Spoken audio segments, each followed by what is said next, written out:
Horses out, we have Mike's Treasure. Pass to begin, moving up Portalamo. Tinakda is done on the inside and followed over by Kamikaze. Next in line is Cervezas and True Money is the early trailer Tinakda, and on the outside is Portalamo, and in third comes Mike's Treasure. 3 lengths away in third, Kamikaze, then followed by Cervezas, and number 1 True Money is the early trailer. We have number 5, that's Port Alamo, now takes the lead by Oralenka.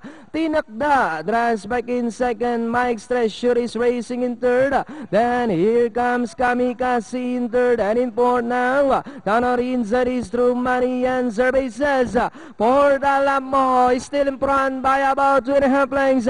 Tinakda once again coming closer in second. Kamikaze is down on the inside now to take second, but it's still Port Alamo by about 2 lengths. Kamikaze now in second as they come down at the last 150 with Port Alamo by about 3 lengths.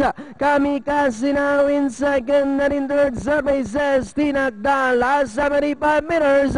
We have Port Alamo by about 7 lengths, and finally Port Alamo second. Kamikaze, Tinakda, Cervezas, Mike's Treasure, and True Money. 5-6-2-3 unofficial 29 yung forecast na